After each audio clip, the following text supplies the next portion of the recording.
F Buddies with Mike and Andy. Mike, Wendt, Andy Ferg, and of course the F is for food. Andy, how you doing this week?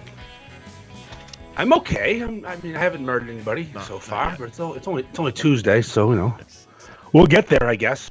It feels like it's been a month in the last 4 days, but yeah, we're definitely gonna get there. First off, right out of the gate, thank you to our sponsors, of course.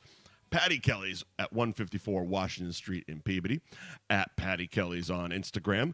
Karaoke on Monday and Wednesday nights, and brunch Friday through Sunday from noon to 3. They're open daily till 1 o'clock in the morning. And our other sponsors, Gary Girolamo Group of Cross Country Mortgage, Ben Franklin Print Company, Nick's Place, and welcoming to the show, Londy's Roast Beef in North Andover and Fibber McGee's in Beverly.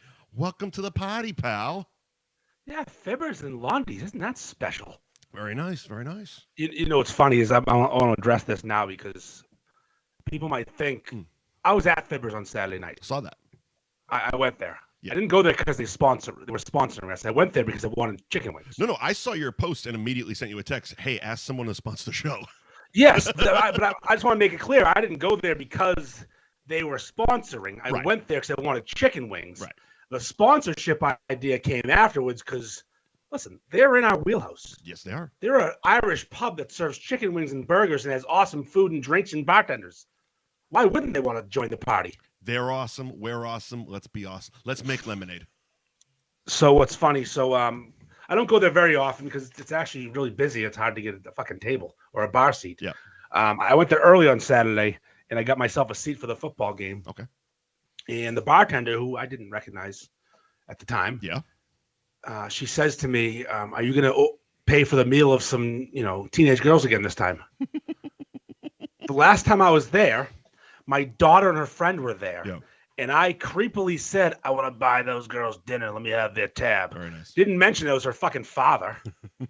So I was at the bar with my wife, and her and her friend were at the table near us, and I just wanted to pick up the tab and be a nice guy. Sure. But it came off as a fucking creep. And this bartender remembered it immediately and brought it right back up. I'm like, fuck. You want to know how long ago that was? You told that story on one of the early nonsense episodes. So it's been like 2 years. 2 years. So she's been sitting with that in her fucking right here. The second this big dumb animal walks in, here it comes. She's had that one in the chamber, ready to fire for 2 years. I'm not going to lie. Respect. It's pretty fucking good. She held on to it just in case. If he ever comes back at him, I'm bringing it right back to his face. And she did. It was a moment. We had a moment. I was laughing. Mm-hmm.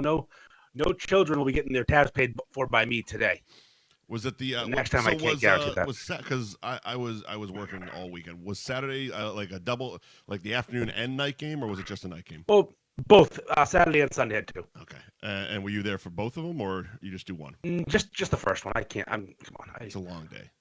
It's a long day. It's a long day. Yeah. I don't want to die. It's one of those things, like, generally, especially because, especially a playoff season, you want to watch all the games. But it's like, you got to do that in a house generally. If you're gonna really want to watch both fucking afternoon, evening, and Christ, there was a point there was an early game too. So it's like, 3. You probably want to do that not only for safety purposes but for monetary purposes as well. Yep. Do that in a house. Where are we starting today, Andy? I think we should talk about the event that I was at last week. Yes. You were supposed to be there, but you had some issues with travel. Yes, we will get to all of my travel issues because they are plentiful. But yes, I was super disappointed to miss the event. I was living vicariously through people in a group chat, and it looked like a ball. It looked awesome. It was a really, really fun night. Yeah. I mean, it's something we've been pumping it up for months. Yeah, it went off perfectly. Everybody had a blast. It was well run. I had to step in for you and do some play-by-play. Yep. Some commentary. Yep. I really wish that those things could see the light of day because some quality one-liners from your boy. You dropped some gems. I dropped some gems. Ended up sitting with the guy that I used to hate. Really? That used to have a real issue. Not real hate, like internet hate, like we were rivals or whatever. Oh, okay. It wasn't like I was going to fight him if I saw him, but like I was being a dick to him. He was being a dick to me, and we were both really good at it. Right. So it kept escalating, and it got personal, and we dug deep. Ended up doing the the commentary for the event with him, with Joey. Yeah, and we had some good chemistry. Mm-hmm. He was funny, I was funny. I didn't have sleeves on, which was tremendous. Yeah, I mean your whole gimmick was on point. Like there was one of the videos I saw, and it was like, this is exactly what I had hoped for. You step up sleeveless, and you do the over the top hat switch. And I'm just like, God damn. And of course, I'm not watching with any audio or anything like that, but it's like, God, that couldn't have gone off perfect. And then, well, I wasn't talking; I was just staring. No talking. Yeah, understandable.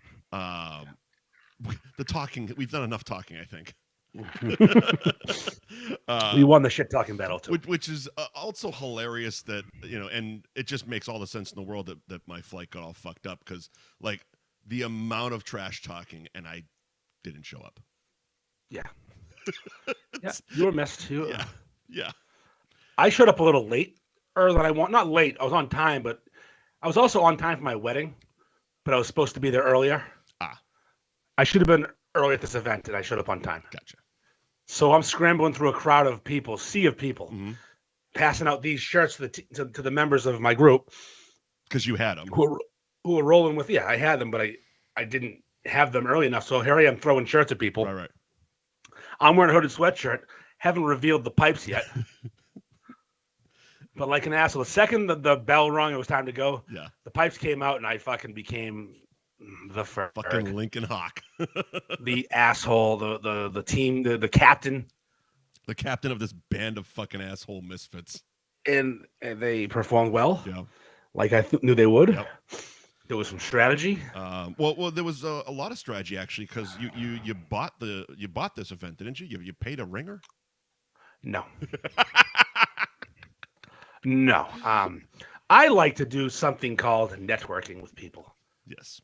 And back last summer, I reached out to a man named Ronnie Deutsch to do an event with me in Medford for the Be a Man guy. Yes.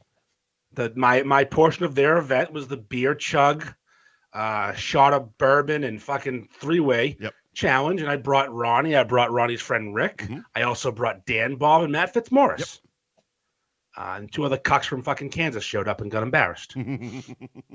And Ronnie and I became pals. Right. I wouldn't call us best friends, but we message occasionally, and I comment his posts, he comments on mine. We're like friends, Close enough, buddy, so you don't have to do a reintroduction every time you talk. No, and when this event became something, I said, who'd be good at this event? Ronnie'd be good at this event. I would assume so. So I hit him up immediately, because I think that's the right answer. Ronnie'd be good at this event. Right. And spoiler alert, he really was.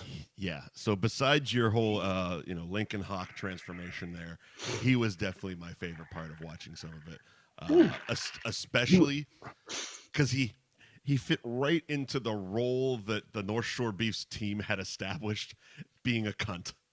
Yes. He gave the head start he would give everybody was like, you're the head start was amazing, and then one of them, he just walked off, and the guy wasn't even halfway done. Oh my God, I don't think I saw that one. It's the first one. Okay. It's just he just wanders off. He's actually, when I saw, he was fist bumping someone, and over his shoulder you can still see the guy drinking. So that part was great. Yeah, fantastic. And he was fine, and I didn't pay him to be there. No. He's actually local enough that he drove there that night and drove home. Right. Well, he didn't drive. He didn't drive. Right. It was a requirement. Designated drivers were required. Yeah. There was a ton of that talk in the group chat. Yeah. As well. You couldn't just go there and get fucking. Calvin was offering all day. Yes, of course, Calvin. Yes. So he didn't drive, but he went home that night to his house. He's he's local. It's he's not very like local. You flew him in. I'd say less than a half an hour. Yeah. Yeah. No, I didn't. No one on our group flew in. I mean, I tried. But you weren't competing though. Neither you nor I was paying for that flight anyway. Exactly. And we're frozen on Instagram for some reason. Are we? I'm not. I don't know. You are. Nope. Okay, well, fuck it. I'll keep going. I don't mind. So, I know the other group. Mm-hmm. They had a very fast person too in their group, who did very well. Yes. It turns out he flew in from Idaho. Mm-hmm. And rumor is he stayed for free at someone's house. That person usually rents that spot out as an Airbnb. Uh-oh. But this was a free visit to stay in the Airbnb. Mm-hmm. So it's almost like they paid him. Almost. It seems like compensation was given. Now, I'm not against that. I actually am happy that person was here. I this is my first time meeting Skylar. Right. I was and his wife. He was actually one of the ones I was looking forward to meeting. He's a very good person, very nice guy in person. She was cool. Yeah. Sometimes when you meet strangers that you meet off the internet, they turn out to be rapists, killers, murderers, psychos, or just they turn out to suck, be fucking lame. Right. These people were not. They were nice. Right. They were normal, very normal. Despite the fucking giant holes in his ears you could put your dick through. They were extremely normal. I do like calling him Dick Holster in the group every once in a while. Yes, of course. But you don't know what people are like in real life, and they were delightful, which was nice. Yeah. I ended up seeing them at the event on Thursday. Then again on Friday, I met up with them and had a few beers at what's that place? Double Bull. Yeah. Double Bull. A lot of us. I saw Dan Connor, calendar pinup model Dan Connor, and Leslie, Kevin Gagne, and Paul. All these fucking Paul Driscoll. All these people were there. It was great. At the Double Bull. At the Bull. Yes, it was a very nice time. Nice little Friday night for you. But that I really, that event was so much fun and so well done. I wish I could get deep into it, but I'm not, we can't for not important reasons. Mm-hmm. But it was just, I don't know, it couldn't have gone better. I was so happy. It looked like a hit. It looked like an awesome time. It was funny though. So I was there for a while, and it was time to go. When it was time to go, I can't spend the night there. It was a school night. Yeah, Thursday. It wasn't a Friday or a Saturday. Yeah. So I left at an appropriate time when the event was over. Mm-hmm. 9:15 maybe. Sure. Well, one of the people that were at the event stayed longer, and apparently when I left, it kind of was a mass exodus. Not because I left, because when someone leaves a party, it's time to go. Everybody's kind of like, "Oh, good." Someone has finally to be the first one. Yes, and I don't care if it's me. Right. I'm out of here. So you probably didn't see it that night. Mark Shabak made a video on the Beef page, calling us all out for leaving. Like, how much time would you like me to spend? Is 3 hours of my life not enough? And where was he making this video from? His house. It was later. He stayed for a while longer than us. Gotcha.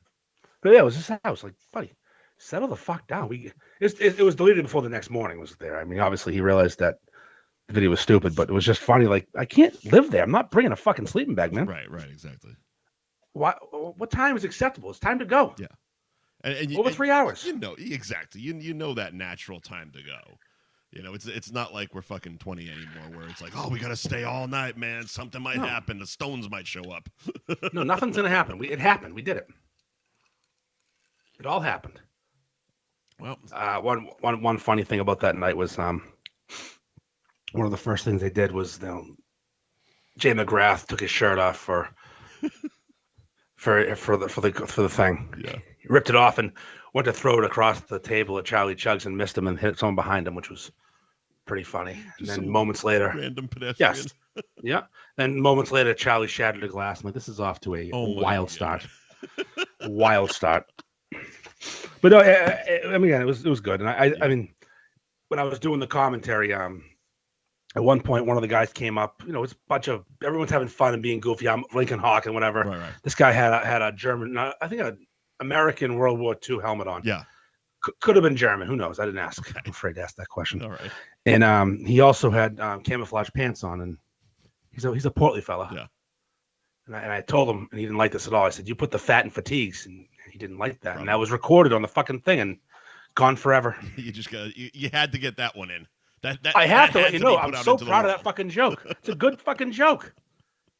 To a portly fella, fat and fatigues, fucking A. There you go.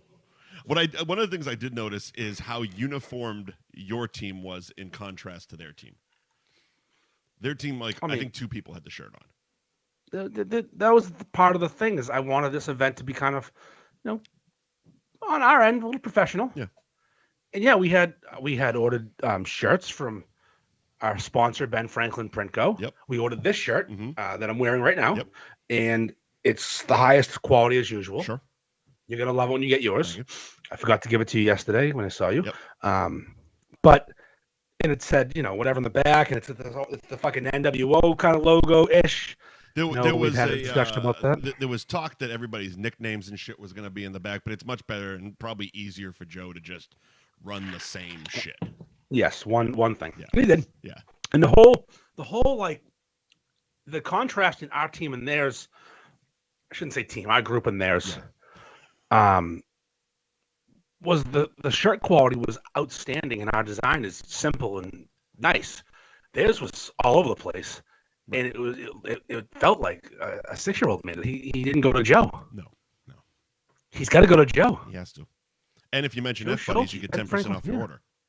Yeah, he could mention F-Buddies and save himself 10%. There you go. And also, we were charging our group for the shirt. Right. So, get a better shirt if you're not even paying for it. Right.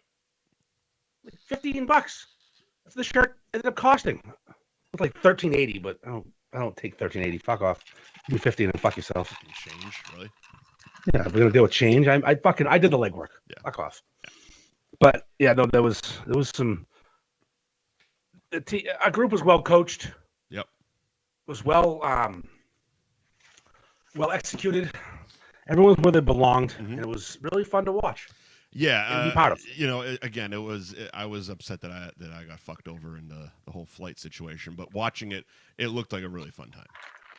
A full room too. Yeah, people showed up. The venue was packed. Yeah, like a hell of to the point where you could. And so we had a bar in our room. Which is I'd say private, but semi-private, because the doors were open. It was like you couldn't. Anyone was walking. Who cares? They weren't checking. Fucking. Right. They weren't. It wasn't tickets. No. It was literally just show up. There was people that were, involved, but you could just come and go as you please. It didn't matter. It wasn't. We didn't sell tickets or whatever. It's like just show up and have fun. Right. And a lot of the people would, the bar in the room we were in was all the way. You walk in the room and it's like it's a trek through a crowd of people, just pain in the ass. But the main bar wasn't even busy. So out there, you could just go grab a drink out there. It was great. Yeah. I'm trying to read it. I saw something. I couldn't see it. Same with my love of 8-year-olds, I think. I don't know. Something like that. That's Garrett Greer. Garrett Greer's calling me a pedophile. Oh, all right. Well, him and the bartender. That's 2 now. Yeah, that's true. Oh, shit. So I mean, I don't really want to get too deep into it. We can, because for obvious reasons. But it was such an awesome event, and I wish we could talk about it more. Yeah. Well, what are you gonna do? What are you gonna do? What are you gonna do? Such is life. At least we could talk about that part. Yes, we can. Oh, and you won, by the way. I did whatever it was that we were doing. I didn't lose. Look. Here's the thing. We said we were gonna win, and we won walking in. I didn't walk in, but the team. We won with the shirts we had on. Never mind what the fuck else going on there. We won the outfit. We won the look. We won the fucking attitude. Absolutely.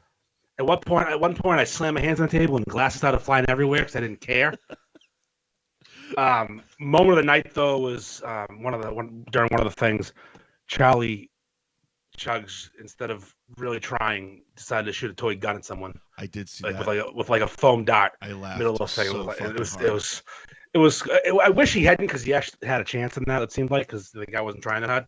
But he shot him with a foam dart. Which really, when you showed me that video, I started laughing really fucking hard. That stuff is just. That was what it was all about too. That's what that event was about. It was a fun. Yeah. Let's have some fun and fuck around thing. Like we've been saying from day one, none of this is fucking serious. So let's have some fun with it. But yeah, looked like a good time. What else we got on the docket here? Well, Mike, remember last week I was promoting rape culture? You were. According to some, we did a few toasts to the rapists. I was a masochist. Was I a masochist? I forget that. You were a mediocre white man. Yes, I was mediocre and white. Mm-hmm. All because I made a cop meme. Yep. See, I was misogynistic. That is the thing. I promoted toxic masculinity. There it is. I was also slut shaming. Sure. That was last week, Mike. That was last week. This week, a little different. I've changed. Yes. I've changed. In 1 week, you have gone from rape culture promoting toxic masculinity, Andy, to woke Ferg. Yeah, no, but yeah, that's apparently I'm woke now. You are so woke. Champion of the voiceless. Yeah, I really, if you think of Ferg, you think of appropriate woke. Yes. I protest a lot. Yes. Me and Greta Thunberg are like this. Yep. Can't cross my fingers; they're too fat. You're going in. You're doing the staged arrest photo shoot. Yep, I'm doing that. I'm actually thinking about chaining myself to a bridge tomorrow. There you go. And screaming at people because you know what? Mm-hmm. I've had enough. I'm sick of it. Right. And the last straw. Yep. For me, mm-hmm. you triggered it.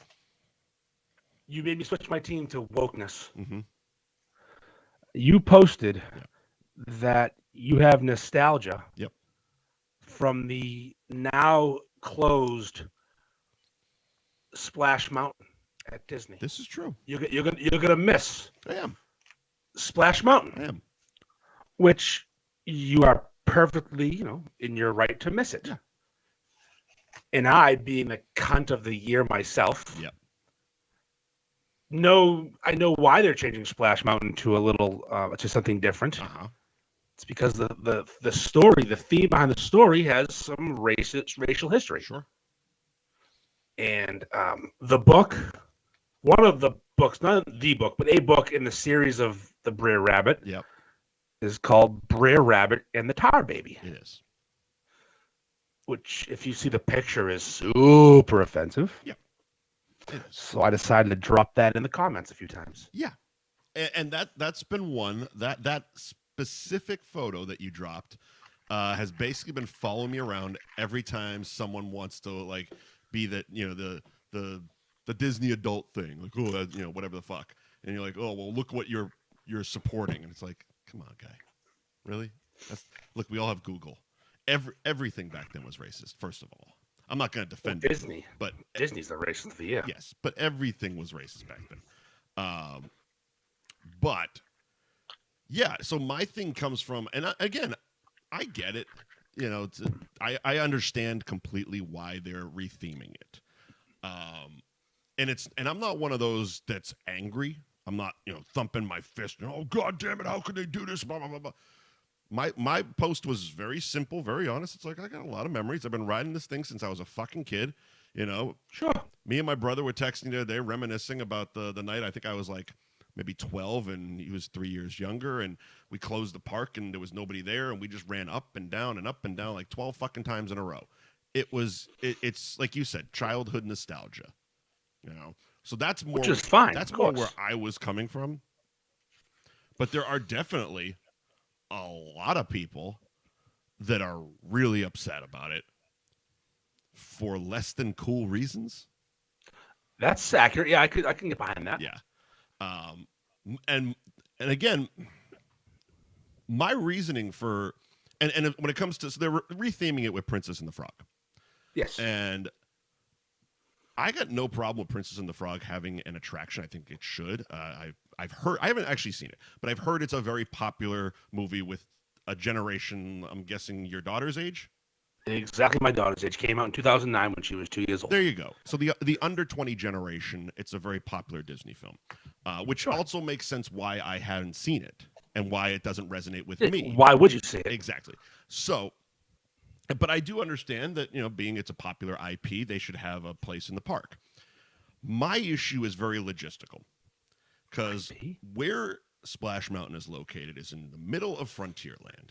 It's literally right under the Frontierland Railroad station. It's between Thunder Mountain and the Country Bear Jamboree. Mm-hmm. Dropping a New Orleans-based swamp-themed ride in the middle of cowboy country, to me, feels wildly out of place, especially since they have basically a swamp in Tom Sawyer Island that's all but abandoned. You can still go over there, but nobody does. Also, Tom Sawyer doesn't have a great history either. So, nope. You know, it's one of those things that a lot of this happened during COVID 2020, where a lot of people were. It's why a lot of shows got pulled off of streaming services for questionable content, because people were binge watching literally everything. It was why, like the episode of the Golden Girls where they had the mud masks on, that got pulled for blackface. See you later. You know what I mean? So a lot of that stuff was happening. It's just a matter of nobody brought up the Tom Sawyer bit. So that because no one knows about it. I didn't even know about it. I go there. Exactly. You're like, where is it? I'm like, nobody goes there. Nobody fucking goes there. It's all but abandoned. But it's like it would fit, like the swamp type Louisiana swamp would fit perfectly over there. Perfectly. I'm sure they're gonna make it work. I'm just curious how. That's my thing. Well, I mean, does Louisiana border Texas? I'm sure it does. I'm sure that's why you're saying it. Yeah, sure it does. Yeah, it's not like it's fucking. Yeah, but you're Washington State. But okay, so if it was on the end, okay, but we're putting it's like the centerpiece of this area. Yeah. So it's like you got more cowboy shit over here, more cowboy shit over here, and then New Orleans in the middle. Like that. They better not take away my Country Bear Jamboree. Because I'm not gonna lie, Big Al did not look good this year. Yeah, they haven't rehabbed that in a long while. It is a embarrassingly fucked up looking animatronic situation. So it's getting to the point of Chuck E. Cheese. I'd say Route 1 Chuck E. Cheese. You know what's crazy? So they call it big. There's like a little what do you call it? Like a little kiosk outside of Frontierland. You can buy Disney memorabilia like everywhere. Sure. It's called like Big Al's something. Mm-hmm. His store, whatever, general store. Big Al. You can't buy anything with Big Al on it or any Frontierland stuff. It's just Disney and Mickey. Yeah, I think that's how little they give a fuck about Big Al. I think they're waiting for that moment to be able to pull that trigger. They're gonna Prince the Frog the whole place, because New Orleans would be fucking blast. I mean, they put put New Orleans instead of Frontierland. Well, the thing is that's why the California one is gonna work, because California Splash Mountain is right next to their New Orleans Square. So that one works. This one over here got the wildest ride in the wilderness, and the Country Bears doing their fucking banjos, and I don't know. I'm curious to see. That's just it. I'm not mad. I'm just curious to see. But I know you're not mad. I know, but like we said, there are people that are, and I think that's where Woke Andy came into play. Well, yeah, I don't get mad about something. Like, I don't care if they're going to change something, especially if it's going to be, I don't know, progress. Because I was on the ride, and it's a little racist. It's a little racist. I'm not going to lie. It's a lot of stereotypes going on there. Sure. And I mean, I hear it. Kids don't hear it, obviously. Exactly. Most young kids don't hear it. I hear it. Sure. And then the history behind it. But I get offended by people who get offended that they're changing something, especially when that something's being changed from something a little racist to instead of black person as the theme. Because there's a lot of racists out there that don't like Tiana being having her own ride. And they stand behind this. Who is she, and why does she get a ride? I'm like, first of all, who gives a fuck? Well, here's the other thing. This, like we said, the second they throw that "who is she" or it's not a popular movie, you look at the person and it's mostly 40-year-old white men. Yeah, with no kids. But at least I fucking admit it's like it's way out of my demographic. I haven't seen it, but I get it. If I didn't have a 15-year-old right now, you wouldn't have a clue. I wouldn't have a clue about who the fucking prince. And I watched it 1,000 times when she was younger. It's a good movie. The music's awesome. Mm-hmm. It's way better than most of the older princess movies, which I've seen every one a fucking million times because I'm forced to. Right. Give me fucking Prince of the Frog. Give me Moana. Those are great movies. And of course, I'm pretty sure you're going to be happy for the Tiana meet and greet. Listen, if we're ranking princesses in human form at Disney, Tiana is 2 or 3 depending on who's playing her. Yeah. No one's beaten Jasmine. No one ever will. Jasmine's undefeated. Maybe have a type, but Jesus Christ, Jasmine's are hot. Yeah. Belle and Tiana are neck and neck, 1, 2, and 3. It all depends on because they're always hot. Right. But most Cinderellas look like they're crazy. Mm-hmm. They have crazy eyes. Yep. And Snow White, I don't know. The pale face and the cheeks not do it for me. I don't know. She looks too young. Yeah. Looks like a fucking little like a puppet. What's the Disney movie? I can't think of it. It came out around the same time as Prince and the Frog. It's like set in China in there. Mulan. That's another fucking great one. Yeah. And Mulan, she can get it. So I think the Mulans aren't bad. A couple of years when this new thing opens up, we're gonna get Andy going down there. Hey, I gotta get a picture. Well, they got these Woke to play the a picture with Tiana. Yeah, to play these white princesses, they just get a generic white chick and change the wig. Right. You can't do that with an ethnic princess. Sure. So you get yourself a hot Jasmine or a hot Tiana or a hot fucking Mulan. Let's go. That's what they've done. They don't get children to play these roles. They get adult women with tits. Yes, they do. I remember we went to the character breakfast when my daughter was like 10, and it was all princesses. It took place in Epcot in Norway, the Ashkersh fucking ballroom. And Cinderella looked like she was so fucking damaged.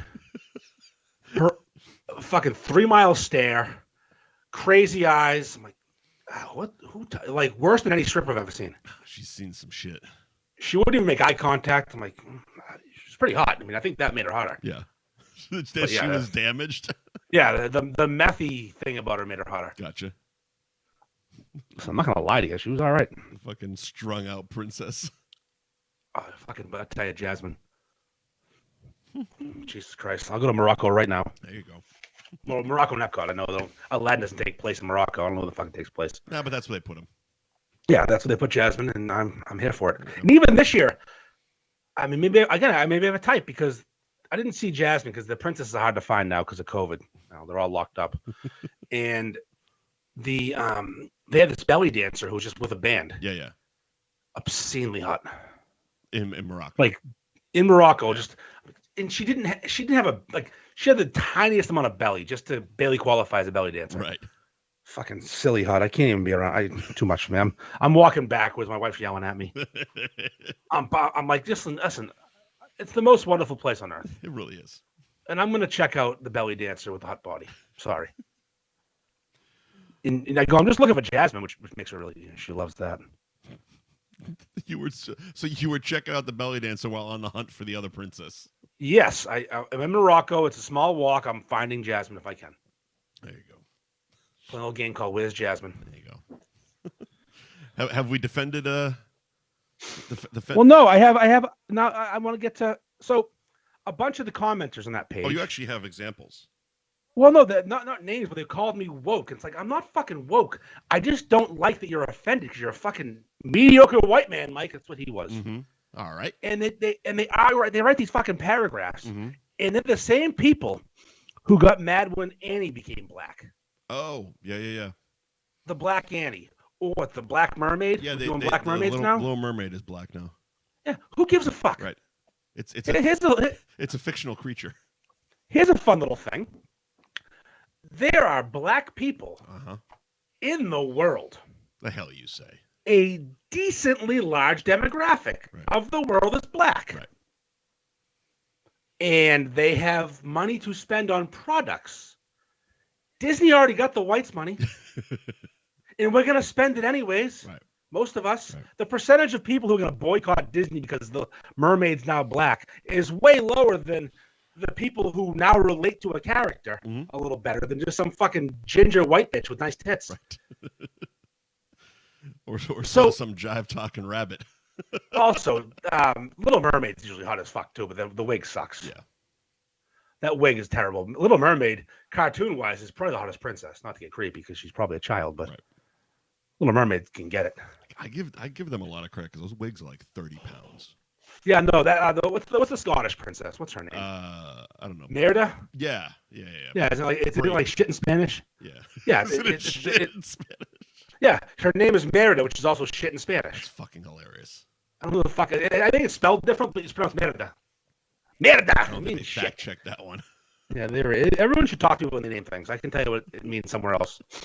But yeah, usually they're smokes too. But again, giant, ugly, fucking dumb wig on them. Yeah. And then you got who? Rapunzel, same thing. Yep. Fucking Disney. Let's get some chicks with natural hair. Well, I want to tell if I want to bang them. Well, they can't because that way they can switch them out very easily. I know. You know the reason. Mediocre white women changing wigs. Yep. And dresses. Yep. Remember when I was there when my kid was younger, when she was, I don't know, 5, maybe 6, and I had her convinced I was the biggest, strongest person of all time. Yeah. And like for years, she didn't know people were taller than me, stronger than me, bigger than. She didn't get it. Yeah. Because she was so little, and the perspective wise, couldn't figure it out. And the guy from Beauty and the Beast, what's that jacked up cunt's name? Gaston. They had a real life guy playing Gaston. Yeah. He didn't have a wig or fake muscles. Guy was a fucking animal. Oh, because a lot of them do. Yeah, no, this guy was a jacked animal, and it was a live action little 5-minute play. Yeah. And I'm looking at my arms, looking at his arms, and I was in good shape. This was before I got wicked fat. I'm like, fuck, this guy's huge. I'm not going to meet him. We can't be near each other. There was a point, and they had to bring a stop to this because it was just getting out of control, where basically men such as yourself would go up and try to challenge him to like push-ups and stuff like that. And I mean, luckily, like you said, they got these big jacked up dudes to play him, and he would just smoke him. He'd just be sitting there doing 1-arm push-ups while the other guy's struggling to get 3 because he's a fucking 40-year-old on vacation. He looked like the kind of guy you'd see like as a male cheerleader at Florida State. Mm-hmm. Just throws girls 30 feet in the air and he has stupid strength. Yeah. Like he wasn't an NFL player jacked. He was a different kind of jacked. Right. Like it wasn't a functional speed, run, jump. It was this guy throws people. Yeah. No one fucks like Gaston. No one. That'd be a great fucking porn. Imagine that. Beauty and the Beast porn. Gaston just banging the fucking bell, singing that song. I guess we're gonna have there is no cuck like your husband. Yeah, I'm sure it's out there. I remember I watched. No, I didn't watch it. I heard about it. What's that show with the nerds? Revenge of the Nerds? No, the TV show, fucking with Sheldon and. Big Bang. Big Bang Theory. There's a Big Bang porn out there. It's high quality stuff right there. The Beast is over in the corner, just fucking crying and scrapping his hairy dick. You saying so the Beast is gonna be a cuck in this situation? Yeah. Fuck yeah, that's a good one. I like that. Okay. So yeah, I guess I'm woke now. Next week I'll probably be back to promote rape culture. Who the fuck knows? That depends on how we want to play it, but yeah. I mean, I have a little theory about where I like to be when these stupid debates come up. Where's that? And I like to be on no one's side. I want both sides to hate me. Yeah. Well, the side of common sense. Well, because if you let them talk long enough, both sides will just sound as dumb as rocks. Yeah. All right. So while we're moving on from woke Andy, we'd of course like to thank our sponsors. Gary Girolamo Group of Cross Country Mortgage at Buy and Refi on Instagram. CrossCountryMortgage.com is the website. Andy, give us a little bit more info on Gary Girolamo Group and what he does. Well, I mean, they do 2 things. Mm-hmm. If you want to buy a house, they'll give you the best service imaginable on your mortgage. Sure. If you want to refi from a high interest loan or a variable rate loan, yep, they're the best to deal with. The rates don't change no matter who you go to, really. They're all the same rates. It's the level of service is what you're going to look for, and Gary Girolamo Group provides the best service. Yes. Also, the rates are kind of high right now. Okay. The housing market is taking a bit of a beating. Mm-hmm. Those rates are going to come down. So if you want to buy a house for cheaper than you would pay for it normally, yeah, now's a great time. You're going to take a hit in the beginning on the mortgage. I know I refinanced my mortgage a couple of years ago, and I got like 2.9%, which is unheard of right now. Yeah. You're getting in the 5s and 6s right now. Yeah. Not terrible, but not good. Mm-hmm. It's going to come back down. It's a fucking ebb and flow. So you buy cheap now. Go call Gary, buy a fucking house. Right. Spring's coming. The market's going to get flooded. You pay a little more up front for the mortgage. You refinance. All of a sudden, you're sitting pretty. Yeah. With some fucking equity when the market goes up. Don't wait for the market to go back up and the rates to come down. That's idiot behavior. Yeah. Yes. You buy the house when it's cheaper, pay a higher mortgage rate because it's all going to go up and down. It's going to fluctuate. Always does. And then you just call Gary and refinance. Yeah. You mortgage through Gary, say at 5.5 or 6, whatever it is right now. Right. And in 6 months, when the rates drop, because the president waves a fucking magic wand and changes everything, refinance. There you go. And take some money out. Take your wife to dinner if you want. There you go. Cash out a bit if you feel like it. Buy a house. Be a man. Buy a house. Be a fucking man. And when you do, call Gary Jerome Group at Cross Always Country call Mortgage Gary. At Buy and Refi on Instagram. CrossCountryMortgage.com is the website. Ben Franklin Print Company, 177 North Main Street in Middleton. At Ben Franklin _Print Co. on Instagram. BenFranklinPrintCo.com is the website. And if you mention F Buddies, you get 10% off your next order, kid. Quality. Top fucking quality. Always. Yeah, that Boston hockey shirt seems to be doing well. Yeah, the Bear hockey shirt is quite popular. Yes, the Boston Bear hockey shirt. Cease and desist is on its way. Has to be. Fucking has to be. You've been skirting it for this long. It's got to be coming with that. Thankfully, NWO's out of business, and now who owns it now? Saudi Arabia owns wrestling now. They're looking to buy it. Yeah. Okay. Fucking Vince. He doesn't trust Triple H. What an asshole. What an amazing cunt, huh? He's like, yeah, I'm retired. I'm gonna let the kids take it over. Now all of a sudden, sales are coming. Fuck you, I'm back. Yep. Well, he's one of those assholes. Those rich, not mediocre white men. He got his fucking daughter to resign. Like, what an animal. He's a bad person. An animal. But a great businessman. He's like that. He's similar to our former president. He's just a shithead who's a good businessman. Yeah. But he's actually he's a much better businessman because the guy that was in office before that had quite the track record in business. But we don't talk politics. No, we don't do that. It's not funny. It's not fun.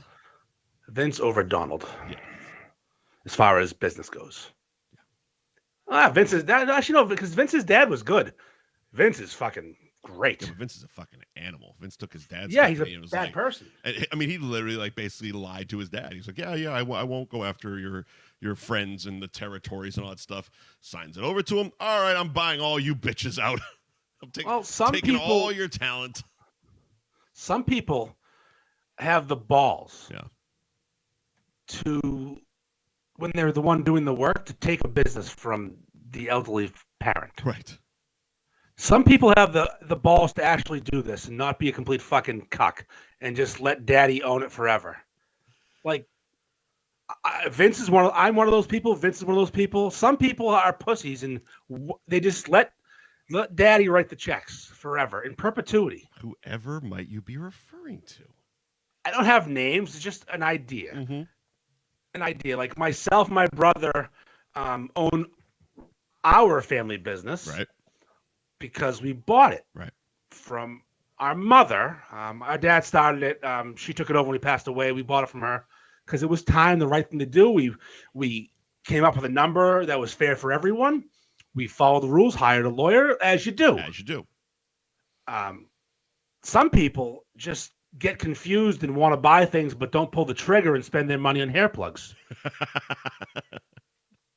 And bad shirts. I think be a man, buy the company. Yep. Like Vince did from his dad. Yep. Now Stephanie couldn't do that because she's not a man. Well, she can't be a man. No. And also, Vince is a piece of shit cunt who ain't selling nothing to them. Well, it's also at that point that it's a publicly traded company. So in order to buy something of that magnitude, like they're rich, but they're not fucking Saudi rich. Yeah, no one is. Right, except Saudis.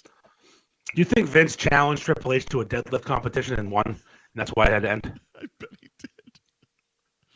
did. Have you seen like some of the videos? Like he's like, yes, he's in his 70s and he's fucking deadlifting 1,000 pounds, like literally. Mike, I went to the gym last week with my kid. Yeah, and she is she's a kid. She's not like 15 years old. She wanted to do her new deadlift personal record. Okay, her deadlift PR. Which was 135. She wanted to do it at the gym. She's not a lot of weight. Okay. And her form sucked. And I said, you're going to hurt your back. I was going to say all back. No, a lot of back. You're going to hurt your back. Use more legs. I'm teaching her how to do it. Yeah. And I'm doing the weight with her. And I show her the right way to do it, and she's listening. Everything's cool. My back hurt for freaking a week. Yeah. I deadlifted 135. That's not even any weight. It's nothing. Right. We're getting old, Andy. My 15-year-old daughter who weighs 110 pounds is doing it. Yeah. Vince is deadlifting 1,000 pounds or whatever it is. He's a fucking monster. He's a fucking animal. He's an absolute animal. Vince wasn't on our agenda today. What is? I mean, we got a lot of things on the agenda. We still have to talk about our sponsors. We'll get to our sponsors, yeah. Okay. All right, I got one for you, Mike. Yeah, good. Normally, we do what we call the cunt of the week, which we will do. We'll get to that. We will. I'm going to jump in this week and add some spice to this stew. A little spice. A cuck of the week. All right. This person will remain nameless. It's not just this person, but a lot of people do this. Okay. Say something happens in your life, good or bad. Mm-hmm. Tragedy, death in the family, new job, whatever, good or bad. Mm-hmm. And you want to tell your friends and your friends online about it, Yep. who you've probably never met. Yep. I think maximum you get 2 posts. I think one's acceptable, but if you want to be one of those assholes that live posts when something happens or is about to happen, and then, all right, death in the family. Oh my God, I can't believe gone so soon. The original Vague book post, right. which I fucking hate. Right. You know, R.I.P. my friend. Like, who died? You're gonna tell us eventually. Yeah, but that those ones, I feel majority of them, they want the comments to start coming in. What happened? What happened? Tell me what. Like, yes, they want that conversation. Yes, so that's the first one I'm allowing. I don't like it. I'm allowing it. All right. I prefer if you said their name. Yep. So you want the comments. So we tolerate a second one of these. Yeah. No, the second one is the arrangements. Mm-hmm. This is the funeral. This is the wake. Here's the obituary. Sure. And we're done. You've gotten all the attention from the first Vague book post, and you've gotten the sorry for your losses. Yep. You're done. Yep. Or big interview today. Wish me luck. Sure. Okay. People throw the good luck at you. Mm-hmm. You got this. Yep. Positivity. Then you get the job. One more post. Mm-hmm. You started a new job. You post as like you change your bio, start a new job. Bingo. You're done. That's it. Okay. You don't get a fucking dozen of them. You don't get a dozen. Uh-huh. Someone on my feed had a death in not his family, a friend, I guess we'll call it a distant friend. Okay. I don't want to get too deep into it. And the reason I noticed it, I don't know the person who passed away, but I started noticing a lot of posts about it. They're always different. Mm-hmm. A picture. Oh my God, I can't believe this. Wow, gone way too soon. And every one of the posts is sorry for your loss. Who was it? And they don't respond. Right. And they don't answer. And then you get the comments. They're in the comments talking to the person who died's like cousin or something, and they're going back and forth. And then, Mike, I counted yesterday. Mm-hmm. I was bored. Yeah. 12 fucking posts. And this is about a long lost friend. Yeah. A long lost friend from their past. 12 fucking posts. Yeah. What are we doing? So you get 2 tops. Fuck off. To kind of to make it relatable, at least for myself. During COVID, kid I was best friends with in like elementary school, OD'd. And in the last 15, 20 years, we've probably talked twice. We had recently started Facebook. Hey, just what's going on? How you been? Blah, blah, blah. Saw you in this. Saw you doing this. General Facebook bullshit. And he dies. And I'm like, oh, that's really fucking sad. And I wrote something nice about it. Sure. But like, I was very clear that like this, like we had lost touch. We weren't, blah, blah, blah. It was, like I said, elementary school. And I always feel weird because I don't do that. Like for me, that's more of just like, you do the one post, it's a tribute to that person because they meant something to you. I feel very weird when people will be like, I'm so sorry for your loss. Are you okay? And I'm like, no, I'm fine. Like, it's sad, but like, I don't know. Because I don't seek sympathy, and I'm very weird about it. I'm very awkward about. I'm with you on that. Awkward about sympathy and stuff like that. Like, even if they were close to me, I still like. I don't know. It's like a double-edged sword because you're going to get it if you make the post. But if you don't make the post, you feel like a dick too. So it's like no one way or the other, you're gonna feel fucking weird about it. But yeah, you make one. Not I said one is not a baker's dozen. So, for example, that's a good example, and I have one. One of my coaches when I played football in high school, Sure. he died 2 years ago, maybe, Yeah. and we'd lost touch.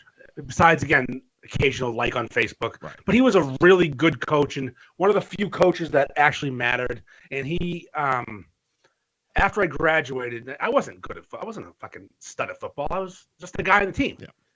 So the fact that after I graduated, a year later, after I graduated high school, I was in college, he called me out of the blue to check in and, just see how school was and like, how's it going, Fergie?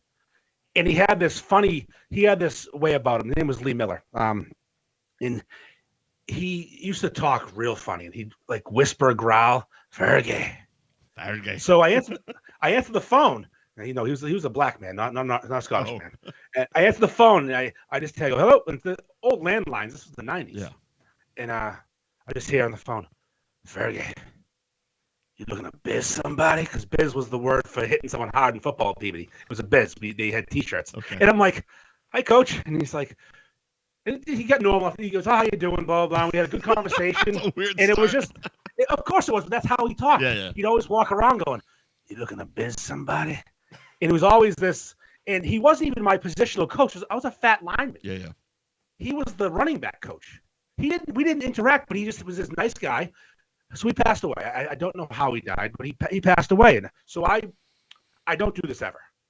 I don't do these mushy posts, but like that one hurt a little bit. I'm like, oh fuck, Coach Miller died. That sucks. So I told the story, right. That exact story. I'm like, nobody would know this, but he was a nice guy, and he reached out for no reason as just someone when I was a kid, and like his sister saw the post. I tagged him because he had one of those memorial Facebook pages, right? And it became this thing, and I got so many sorry if you lost. I'm like, fuck, I'm not looking. Yeah. For this. It's like I just wanted to tell it was a tribute for him. It's almost one of those things like you almost want to turn the comments off at a certain point on stuff like that. I did. I ended up actually doing that. Yeah. I'm like, I didn't. It's not a loss. It's a loss for the world because the guy was awesome and it's and a cool shit, and he had family and his mother and his sister. They're all broken up over it, but he meant something to me in a different way. Right. He was a good dude, right. And I want to tell a story. And they're like, so I feel no. Yes, I lost somebody. It's not about that. I was looking for SF. Fuck, I was looking for your T's and P's or your SFTL. Leave me alone. No thoughts and prayers. Prayer hands. If you have a story about Coach Miller you want to tell, yes, I'm all ears. Right. But random people, sorry if you lost. No, I didn't. No one. No. And that's usually what it is. It's like those posts get like everyone who doesn't actually interact with you, they come out of the woodwork for those posts. It's like it's like the happy birthday posts. It's like I don't know. You and I we post a lot of fucking shit, and where the hell are you? It's like I don't know. I'm very share my podcast. I'm very weirded out by those types of comments. I guess I don't know. I like the happy birthday posts. I don't like. I like them, but it's also like I feel that some people it becomes almost an OCD thing where they have to go down that birthday list every single day and do every single person. Yes, and it's very formula. It's fucking copy and paste. HBD, but it's like you don't really care. The only time I'll do that is if I end up on that page somehow, because I don't know how you get there, but it's somewhere in your Facebook thing. It'll be like, oh, so and so's birthday today. I'm like, once in a while, I'll hit the HBD button. Yeah. And it's capital H, lowercase b, capital D. Okay. Opposite of this. Yeah. And I don't, unless it's someone I care about and I have funny, embarrassing pictures of. Right. Then you're getting the picture. I'm digging deep for that picture in the archive. Gotcha.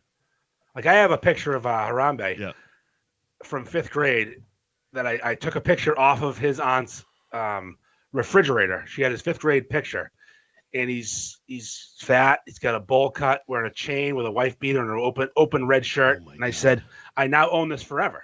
Oh my God. And on his 30th birthday, I had it made into a plate. That's fucking amazing. Gave it to him as a gift. That's amazing. Because that you don't skip that. I have pictures of like my cousin Georgie, who is like this fucking fitness model now in Florida. He's actually a pilot and a fitness model. The kid's laying more pipe than fucking Eversource. And I have a picture of him at like 10 years old, flexing in tighty whities like Superman underwear. Yeah, that's going up on Facebook every year. Your birthday. Every year. I don't care.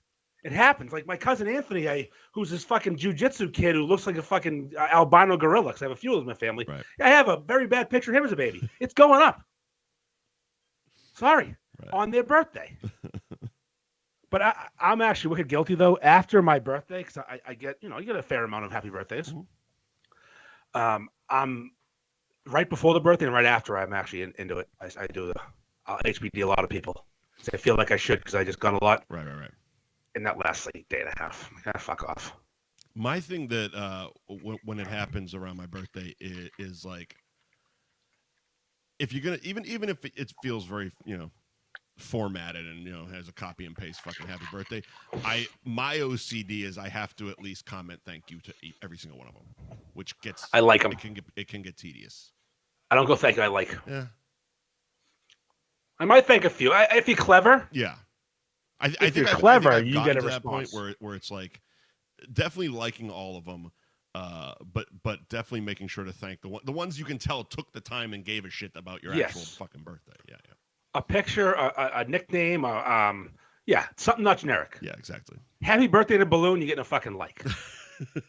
Happy birthday, Fathead. Now we're getting a comment. We're gonna love that one.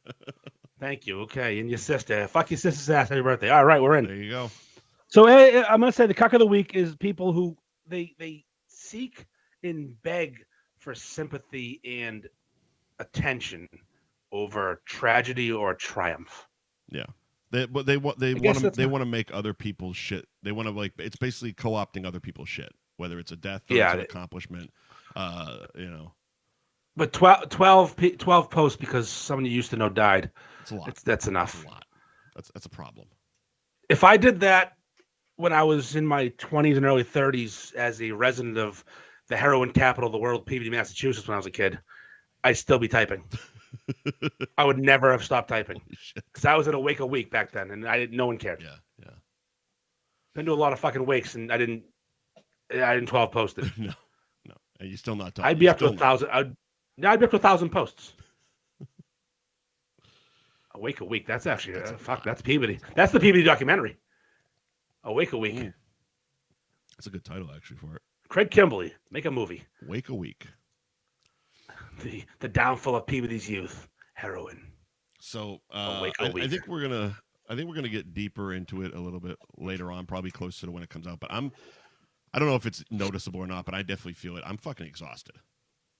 You look exhausted. You look different with no beard. I got the Hulkamania fucking handlebar going. But I am fucking exhausted. I spent basically Thursday night when I finally got in until literally this afternoon. I was in Rhode Island making a movie, and it was a blast. It was an absolute fucking blast. The footage I have seen looks fucking amazing. Like, I'm really excited about this. I spent 3 days completely drenched and soaked in fucking blood. I was dirty. I was wet. I was gross. My chest and legs are going to be stained pink for about 3 more days. Like your sister's ass. There you go. But it's going to be so cool. It's going to be fucking gory as fuck. The reference point for the violence that the director kept using was Terrifier 2. Just putting it on that, like, what we were shooting for. Whether we got there is up to the people watching. But there was some gags, and movie crews, they see this shit every fucking day. But there was a couple gags that got a couple gags. There was one in particular that one of the lighting guys was like, I can't watch that. I'm like, okay, that worked. That's a sign it worked. This guy's grossed out. It's like Lance bangs on Jackass. Yeah, basically, yeah, exactly. Puking. Yeah. But no, it came out great. I know you got a string of selfies and texts of me in different states of fucking physical harm. Yeah, you looked good. Looked real good. I was, and I was basically 3 days. I got bruises on my wrists from the fucking shackles because they were legit fucking shackles. Like, it hurt like a motherfucker, but worth it. Fucking worth it. So yeah, we'll dig a little bit deeper when it's probably closer to coming out, and we'll talk more about it. But that's why I'm kind of just slow today. little sluggish. Not slow, but sluggish. Yeah, not that kind of slow. Not the funny, haha. Not like Mongo. He was quick though. He was just different. Yeah, man could punch out a horse. Listen, I can punch out a horse. Sure you can. But just you saw the picture. We've seen the pipes, but also I know how to do that too. No matter how fat and old we get, the traps usually are the easy ones to keep. Listen. If you're gonna keep calling them traps, we're gonna have a problem. They're called triceps. Traps. The traps are up here. Are traps are back here. Well, yes. Clear. Trapezius, tricep, latissimus. Clearly, bicep. I'm not a golfer. You look like one though. You get the body of a golfer. Yeah, the fucking and the hair of a rocker. This has to fucking the beard has to grow back quick. This is gonna. Yeah, it's gonna affect you getting pussy. Is what I'm hearing. It's definitely it's a look. It's a commitment. Your ability to get pussy is down a lot. This look in the movie also included a leather eye patch. You look like you went from being the cool rock and roll guy to the pedophile very quickly with the mustache. It's a very greasy look. It's fucking pedo city. I don't think I'm going to be going Disney with this anytime soon. No, you ain't allowed in Disney with Fu Manchu. At least the Fu Manchu's you got a shot. If you go full fucking stash, you're gonna get arrested. You're getting arrested in Disney. You'd be better off walking on your dick out than having that mustache in Disney. Especially alone. Yeah. Just a big man with a Fu Manchu. Yeah. Wander around looking for a princess. But yeah, like my hours were they were all fucked up. That's why like my internal clock is a mess right now. Your circadian rhythm's fucked up? Yeah, like it was basically 1 to 2 p.m. and then we'd wrap at like 5 a.m. every fucking night or morning. And the looks I got from the hotel staff, because they got enough of the shit off of me that I could get back and shower. So coming in, and the last night we had to do it in the middle because I had to shave and change into the second character. They didn't even the first couple nights I was going home for the night, so they really kind of got all the shit off of me. This was like, get him clean enough so he can go shower and get the fuck back here. So exactly. And I didn't realize till I got into my hotel room and looked in the mirror that there was still a lot of blood on my face. And I walk up to the front desk and go, can I have 2 towels, please? I'd like an extra towel and don't call the cops. Their fucking shower was pink. It's a white shower curtain. And holy shit, it's just pink splatter all over the fucking walls. I tried my best to get it off, but some of it's like fucked. What are you drinking? Water? No, it's I got bullet rye and ginger. Oh, I can't see that well. Okay, good. It's the end of it. Okay, all right. I thought you'd been a pussy. No, it's just the end of the glass here. I'm drinking seltzers, so extra masculine. There you go. Speaking of vaginas. I have to, Mike. I've been behaving very poorly in this diet recently. That was the other thing. This past week has been atrocious for the diet. I'm actually kind of afraid to get on the scale tomorrow, but I probably shouldn't until I regulate myself a little bit back to normal. But I was lucky enough that I have my own little personal rule that when I'm doing acting, I don't drink, just because it's not so much the drinking, but it's more the hangover the next day. I'm usually it's not a good deal. Okay, you're a pussy. You're a pussy when it comes to hangovers. You are. You're a big pussy. Yeah, but I'm even worse, especially with these trying to do a performance. With those hours too. The hours and trying to. I've done it, and it's just like you can pull it off, but it's just not as good as if you don't. It's just easier to not drink and deal with it. But the alternative is also the food is not diet friendly. It's pizza, it's subs, it's fucking cookies and donuts, and you just gotta keep portion control down, man. I'm trying. But what you had some slips. Here's the thing. I'm trying to drink less heavy beer. Lighter beer. So you went with a Guinness tonight. Good. That's super light. Is it? Oh, Guinness is wicked light. Yeah, it's like Bud Light. Really? Yeah, look it up. Guinness is super light. You mean light alcohol content? Because it's no, it's like 110 calories. Guinness is not a heavy beer. It just looks heavy. It has the illusion. That's why. I've always that's why I drink it. Yeah. Well, that's why I drink it a lot. I found Guinness was light a few years ago. It's not a light beer, but it's lighter than Bud Heavies and every IPA in the world. I had to go to Patty Kelly's to get paid, man. Yeah. They pay for us to sponsor us. So, what do I do? Walk in like, hey, give me a fucking check. No, I'm having a drink. Right. And also, I'm here for content, so let's make a quick video. Sure. Use the Star Wars theme in the video. There you go. Dun, dun, dun, fucking the Dark Man. Dark so Man. Here, I don't know. There he goes. What do they call? Ferg is gone again. Fuck the Dark Man. Darkness. What's the fucking what are they Darth called? Vader. Dark Man. Dark Man. Darth Vader. I don't like fucking. I'm not a nerd. I give two fucks about Star Wars. I watched The Mandalorian. I watched the first Star Wars last year with my kid. I wanted to fucking kill myself. Mm-hmm. I'm sorry, the fourth one. What the fuck order are they going in now? Those cunts. Fucking. Oh yeah, this is the fourth one, 1976. But the first one came out. Fuck off all the way. I hate everybody. The fourth one's the first one. Start from there and move the fuck on. Mm-hmm. Your backstory. Right the fucking back to the front, like you're wiping. Back to the front so your balls smell. So go on. So I've been trying to behave. Yeah. And I do intermittent fasting most days. Right. I have no trouble skipping breakfast. Lunch I can skip too. I'm fine. Problem is my dinner's not good. I haven't been buying the right things to cook for myself. Sure. So I'm not eating much of it. Because you're not making much, or just because it's not good and you're not finishing. It's not good. I don't want it. Like last night, I made fucking turkey kielbasa and broccoli with some half-ass fucking cheese sauce. It's not even a proper It was disgusting. It was disgusting. Yeah. And I burnt. It was just bad. I'm half-assing these meals, and I'm drinking vodka instead of beer. Right. So you're getting to that starving. point a little quicker. Yep. And also, I don't drink.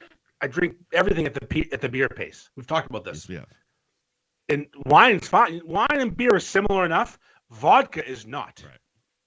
And I've been enjoying the V for so long in my life. It doesn't bother me the extra, the taste of it. Yeah. Like I don't get that burn you used to get when you're like, oh, it was too strong. I don't notice it. Right. It's a problem. So, you know what happens, Mike? Yes, I do. Hungry and drunk, 10:30 p.m. Yep. I now have a Ring camera at my house that is installed. Did you buy it specifically for this reason? No, I bought it for safety. Actual home safety. But I do get to enjoy, the sad walk up to my door. I get to watch my phone as they deliver my food to me. It's a new wrinkle. What'd you get? What do you think I got, Mike? I get fucking quads. Oh boy. I get McDonald's quadruple cheeseburgers, extra cheese. So times 2. Last night, after we met up at Hooters, and you left, and as it was snowing, and pretty bad. Yeah. I was like, I can't trust just some random person in a fucking Corolla to pick me up in the middle of a fucking snowstorm like that. I can't do it because I remember how my cars used to handle it. I'm not going to get in somebody else's like that. So I'm like, all right, I'm going to ride this out. I didn't know my internal clock is all fucked up. So I didn't know actually what time it was. But I'm like, this will probably be over by like 9 o'clock. 9 o'clock's fine. 9 o'clock isn't late. That'll get me home like 9:30. No big fucking deal. Mike, we met at 2. Yeah, I know, guy. We met at 2. I mean, listen, not to piss in your Cheerios. We met at 2 at Hooters, and we were drinking tall beers, and we weren't drinking them slow. No. Again, I kind of spaced on what time it was. So I did end up getting an Uber around, I think, 6:30. Got back to the hotel. And again, didn't know it was 6:30 until I started looking at like text messages and receipts. Because I'm like, really? It was that fucking early? Why is the news already on? So not even close to 11. I DoorDashed a Regina pizza to the room and passed out probably before 8 o'clock. I thought it was like, I definitely thought it was like 9, 10, even 11. Anyway, I woke up at 11 o'clock, all fucking disoriented. Didn't know what fucking time it was. 11 p.m. 11 p.m., yes. Went back to bed probably about 12:30. And then it was like, because I had a flight, and I had to be up for the flight at like 4:30. It was one of the I know it was fuck all that. It was a reschedule, and it was that's we'll get to that in Cunt of the Week. Yeah. But because I had to be up at 4:30, and my brain did know that, it was one of those things like I was waking up like every fucking hour and making sure I didn't miss my alarm type of thing. So that's another reason I'm just all fucking gassed out today. But I had to bring my kid to school at 4:45 a.m. on Saturday, so I'm with you. Yeah, I mean you got a kid, so there's that. Why 4? That's really fucking early. Oh, she had a ski trip to Loon. They were leaving at 5 a.m. Gotcha. Yeah. Yeah. So we had beers yesterday in person. In person, yeah. Which we don't get to do very often because you are in Flow Rider and I am in the hellhole of Massachusetts. The Vaz. So I get this call yesterday afternoon while we're sitting at Hooters. We got there at 2. Yes, we did. At 2:50, I get a call, and I don't see it. It's from my wife. She's got a knack for calling me when I'm having fun. It's her thing. Yeah. So I call her back. I talk to the girl at her work because my wife was doing something. She'll call you back, whatever. So we're sitting there having our beers and having our fun. Again, not being irresponsible, drinking fucking Bud Lights, but I can drink 1,000 of those. Right. So by no means am I drunk at all. We ate food. Yeah, we had wings. Yep. And I finally get a hold of my wife. I'm like, what's up? She goes, where the fuck are you? I said, I told you I was going to have drinks with Mike. What's with the attitude, man? Yeah. It's aggression, man. It's aggression won't stand, man. So she goes, have you looked outside? I go, yeah, it's snowing. She goes, it's fucking not just snowing. We're in like a blizzard. And I look out, I'm like, she's kind of right. But I have to defend myself. Of course. Like, whoa. I have a truck. I used to drive a plow. I'm professional. This is no problem. I'm not drunk. Right. You get your ass home. You're out of control. I'm like, listen. Control. Go fuck. Come on. Settle down. Yeah. Everything's going to be okay. You're overreacting. Yeah. So then I go in. I finish the beer. I'm like, Mike, happy wife, happy life. I'm not going to ruin the rest of my day. And I was going soon anyways. I couldn't stay forever. No. You said you're only coming out for a couple hours. Yeah. So I get out to the parking lot known as Route 1, and it's bad. It is just cars on the side of the road. I saw 3 BMWs stuck, which I took great pride and enjoyed thoroughly. People pushing cars. Was it accidents? Cops? Was it both sides or just heading north? Just heading north. South was doing all right. Okay, yeah, because I went south and it was fine. I mean, again. Well, because everyone's coming from Boston to come home from work. Right. No one's going to Boston besides you. I kind of jinxed myself because the Uber I did get was a fucking Toyota Corolla. Of course it was. Of course it was. I'm like, God damn it. So Bud Lights pissed through you. Mm-hmm. And I broke the seal at Hooters. Yep. And we had 3 or 4. I don't know, maybe 5. I don't know, 4. I have no idea. Maybe 4. I think's the number. That's probably accurate. It's a lot of liquid. Yeah. And now I'm sitting on Route 1 and I'm about to piss my pants. I was also after you left because once you break the seal and you're drinking those tall Bud Lights, you're right. They go straight through you. But yeah, it got to a point. The first couple were inadvertent, but once I realized I was doing it, I was crop dusting that whole fucking restaurant. Why wouldn't you? You're not going back tomorrow. Nope. You'll be back for maybe a year or 2. It's just at first I'm like, oh shit. All right, cool. And I got up. Yeah, little pops. Put your stick in their gut. Let them know you're alive. So I pull into the Jimmy Steerhouse parking lot. Yeah. Mid blizzard, because it was coming down hard and fast yesterday, just for that small window. Like it was a storm for a minute. Now it's all gone because it was warm today. Yeah. And I'm gonna get arrested for pissing in public, but I'm doing it. Yeah. I yank over, open the car door, grab a 32-ounce empty iced coffee cup, because you just can't piss on the ground. It's the trick. You got to piss on a cup and dump it. It's a whole game, because cops can see splatter. So open the door, and I'm aiming myself the door. I piss in this cup, and I'm watching it. I'm going. It's coming out clear because it's so much Bud Light. Right. And I'm drinking a lot of water because the diet. Yep. I'm on lots of smart water. Yep. And I'm watching this cup just fill. 32-ounce cup is just getting full. Shit. And I'm like, I don't know what to do. And I'm just gonna push through. I'm gonna go for it. Maybe 2 ounces left available. I was holding this giant fucking cup of mostly clear piss in the Jimmy Steerhouse parking lot as plow trucks going by, whizzing around like I was. And I Again, it didn't end poorly, though. I dumped it and moved on. Nice. Good for you. I sent it to a snowbank and got in my truck and left. There you go. And sat in traffic for 38 more minutes to go 2 towns over. Oh, gross. And I called my wife, actually, 'cause I'm smart.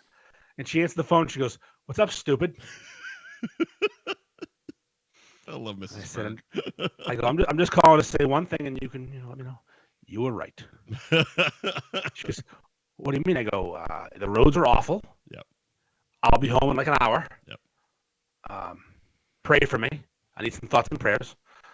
I took to Facebook and I said, "Wish me luck. I'm driving this blizzard." And then I went home and I said I made it home, so I got both ends of it. There you go. No, I did not do that. But anyways, the roads were bad, and I probably should have left a little earlier. Yeah, hindsight, I guess, but I made it home. Yeah, you got home, so clearly you made the right choice. A lot of people didn't make it home that night. Exactly. We lost a lot of good men out there. Watching a BMW stuck on a hill. Oh.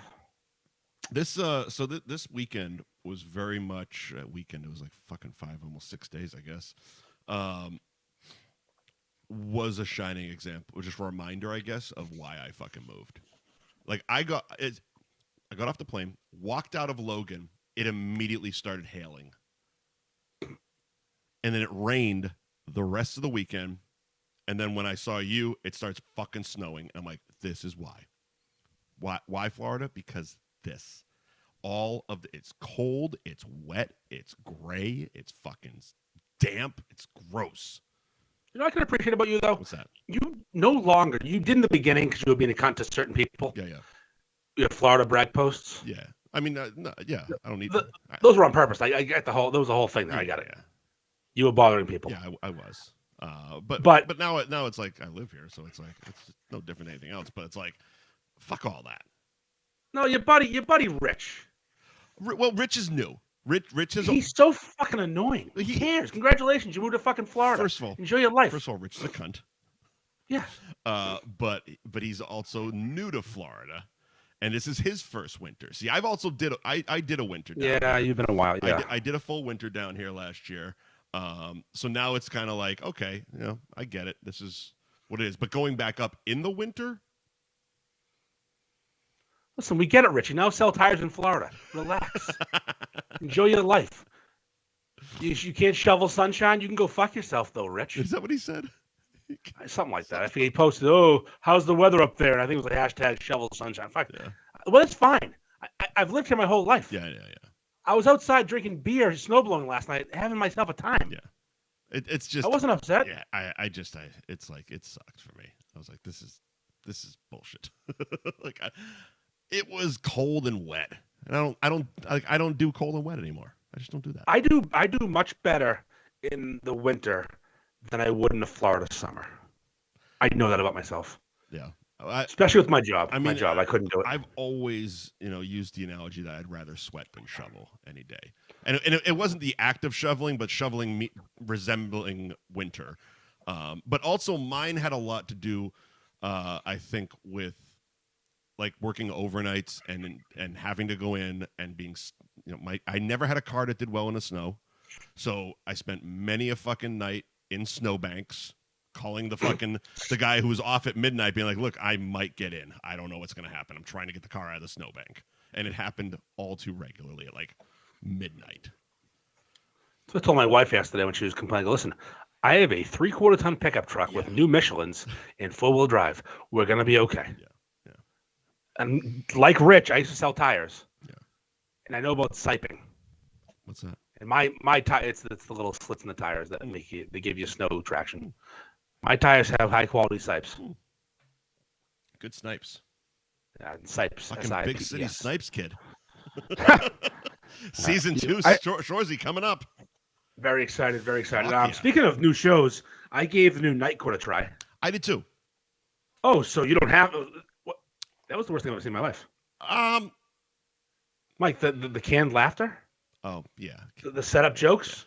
It was it was very much... discount Raws? Well, that's just it. It was very much, they tried to make it as much like the original as possible without being the original. Because they made John Larroquette the defense attorney now? Yeah. It was. I like John. I love John Larroquette. He's obviously always good. It was. I mean, I've definitely seen worse fucking sitcoms. I don't know. I haven't watched sitcoms in a while. What's that show? The Neighborhood, I think it is. I don't know that one. It's got Cedric the Entertainer and the dude from I don't know, the white Jewish dude from that fucking show on Fox. New Girl. Oh, no idea. And he's hilarious. Not on that show, isn't. The canned fucking laughter and the setup jokes. I want to fucking kill myself. The one that got me was the Goldbergs. Because the first 3 or 4 years, it was fantastic. And it was like right up my alley because all the shit they're doing, they're playing with, they're talking about was my childhood. Right? And then all around season 5, off the deep end. Now they're on season fucking, I don't know, 10 or some such shit. And it's just dog shit. And stuff's being good because of cash grab. Well, I also read, I saw a review of this season, and it detailed basically why it's gotten so bad. And right around season 5, the original creator, whose life it's based on, left the show. Oh, there you go. And I was like, oh, now it makes sense. I'm deleting it off my DVR. That's why it sucks. I started The Last of Us yesterday. How was it? The first episode was pretty fucking good, yeah. But I won't. I spoiled to myself, and I was pissed off. Oh. I looked up something and noticed something. I'm like, fuck you. Now I know something. But no, I love the actors are awesome. You recognize everybody. Yeah. The guy from Narcos, but there was a little girl, playing a little girl. She's probably a teenager. Sure. And I'm like, that girl looks so fucking familiar. Yeah. And I'm like, my wife said the same thing. Like, who is that? Who's playing that girl? You know, Tandy Newton, the actress? Yeah. She's from that HBO fucking Western show. Westworld? Yeah, Westworld. That's the Western show. Mm-hmm. This girl, it's her daughter. Oh, okay. It's unfucking canny. Interesting. The dad in that relationship gave nothing. It is a little Tandy Newton. It's bizarre how much she looks like her. Oh, interesting. I couldn't. I'm like, to think you know someone because they look like the way they do, and then to find out you know their mother and they're the spitting image. Right. It was like a clone. Like she cloned herself. That's really cool. But no, and it's good. The first episode was really good. I'll watch number 2 tonight, probably. Interesting. What's it on? Interesting. HBO. All right. Before we get to Word and Cunt of the Week, we got to mention a few more sponsors. Of course, Nick's Place. You can find them at nicksplaceonline.com is the website where you can find all their locations, including Raymond, New Hampshire, Winthrop, Mass, Hampton Falls, New Hampshire is the newest location. Instagram is nicksplace.online. And again, nicksplaceonline.com is the website. You can find all the locations and even order online. Fibber McGee's, welcome to the show. Fibber McGee's, 102 Cabot Street in Beverly. Their hours of operation: Sundays they're open 11:30 to 11 p.m. Monday through Thursday 4 p.m. to midnight, and Friday and Saturdays 11:30 a.m. to 1 in the morning. Do they have a fax number? They do, if you'd like it. 978-232-0180. Is that really the fax number? It's a phone number. I want a fax number, goddammit. But you were just there. The wings look fantastic. The burgers look fantastic. Tell me. Tell me about Fibber McGee's. First of all, it's Fibbers. Fibber? What was I saying? I know it's Fibber. No, it's Fibber McGee's is right. Okay. But everyone calls it Fibbers. Oh. They don't. It's in Beverly. It's been there for, I don't know, 15 years probably. It used to be called Crackers. Mm-hmm. For the white folk. But they changed it because of Woke Ferg. Woke Ferg. I made him change it 15 years ago. Burgers fantastic. Wings fantastic. Yep. Steak tips are top 5, I'd say, around. Nice. Not known for their steak tips, but they're top 5. Right. Steak tip sub, onions, peppers, cheese, chipotle aioli, change your fucking life. The inside out wings, which was what I got the other day, you got to look them up. They're a weird take on buffalo wings. So explain, because I'm actually looking at the picture on your Instagram there. I can't explain. No, I don't know I don't know what's going on there. What's that stuff on the top? A buffalo caramel. Interesting. Mike, they're not right. They're stupid good. Interesting. They're silly good. If you go to that North Shore Wings page, the Derivative of the Beast page, obviously, someone else created. They get posted like every fucking day. Interesting. They are. I mean, I think they're the consensus number one wing on the North Shore right now. Well, there you go. I know Hale Street Tavern does well, but they serve a good buffalo wing. Mm-hmm. This is a whole different animal. All right. Buffalo caramel, blue cheese crumble. I don't know. It looks really good. I don't know who the fuck the chef is there. Yeah. I used to go there on Monday afternoons with another couple. Me and my wife and another couple would go there, and I'd get these wings a lot. Mm-hmm. And it was this weird. It was like half price apps on Mondays back then, and we'd order wings and stuff like that. And the chef, the guy in the kitchen, would peek his face at the little round window to see who's ordering. And I don't know what he was doing, but sometimes the food came out so fucking spicy it'd burn your face off. Huh. And the same guy's still there, so I assume he's the guy doing this. Right. Some mad fucking magician's back there killing it. Yeah, they look fantastic. And I asked them to sponsor us because we don't get bad sponsors. No. Like, we have Nick's Place in Raymond, and I would eat your ass with their salad dressing. Yep. We just picked up Londy's because... Yes. We just picked up Londy's because Ted Londy's the fucking man. Right. And Londy's fucks. Right. Like, we had Coastal Mass up until this week, and they're the best brewery around. Right. And we'll have them back. Yeah. We're off beer, and I don't think they want to support a couple of fucking fat dudes off beer. Yeah. Which I agree with. Yeah. No, we don't. Patty Kelly's is the best little fucking sports bar in Peabody. Like, it's a great place fucking party of the year. Like, we don't get bad places. So, and clearly, you've sold enough T-shirts for people to know that the quality of the T-shirts come from Ben Franklin Print Company. Oh, I mean, Joe Joe kills it. Yeah. He absolutely fucking smokes the world, and he keeps getting. So, the other day I reached into my pile of clothes, and all I have is fucking beef related stuff. Everything I own says beef on it. But one was from the Pomodori in Newburyport, and it said Beefy Boys. You know, the truck and everything. There's the events. Yep. And the shirt he gave me, a year ago, that I've worn like 3 times, is all like cracked, like low quality shit shirts get. Because he wasn't using Joe at the time. He's now using Joe, and his shirts come out awesome. But I sent a picture of Joe. I go, was given me a year ago before he started making his t-shirts. And Joe's laughs like, yeah. This is why you used me. I go, yes, this is an example. Exactly. It looks like it's vintage. It's not. It's a year old, and it's been worn 3 times. Right. This shirt will look like this in 6 months after wearing it 400 times. Right. Because I may never stop wearing it. This is like my new favorite shirt. It's so simple.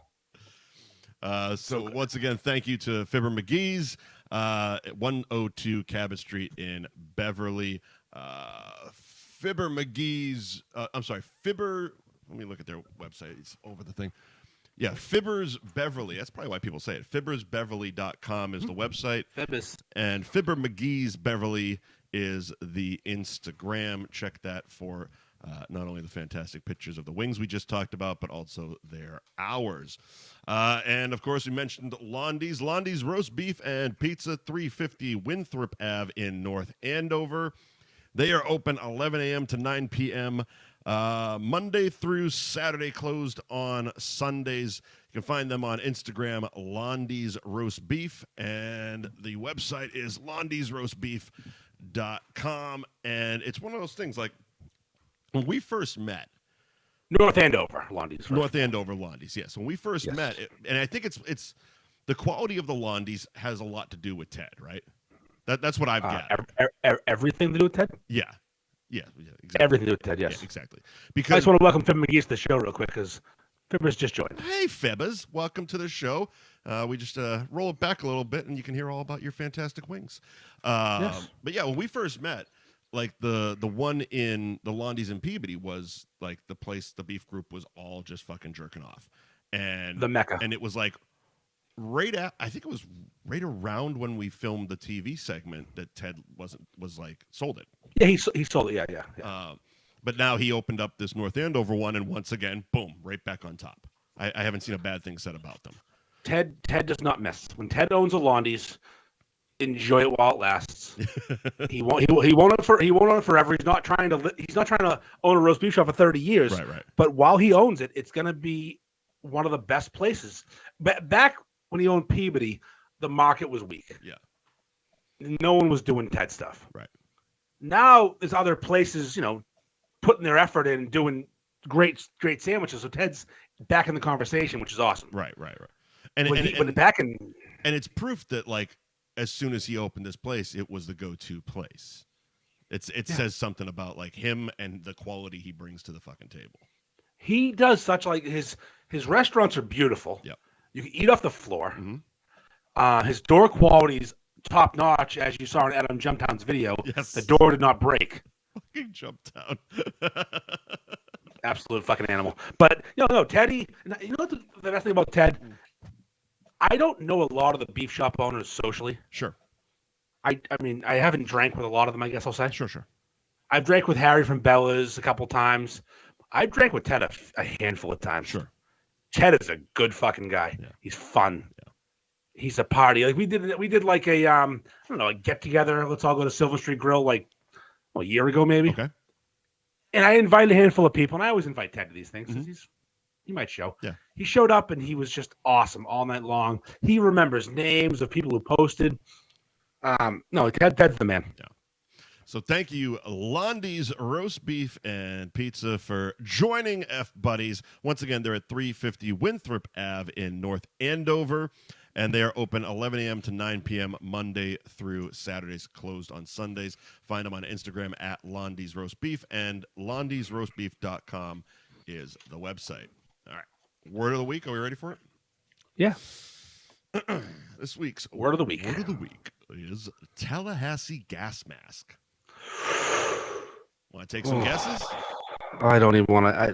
Tallahassee's like the armpit of Florida. Like, what the fuck? Tallahassee gas. I mean, if it was Fort Lauderdale gas mask, I think it was full of like fucking jewels and condoms and lube. But Tallahassee's a shit place. Yeah. It's a bad place.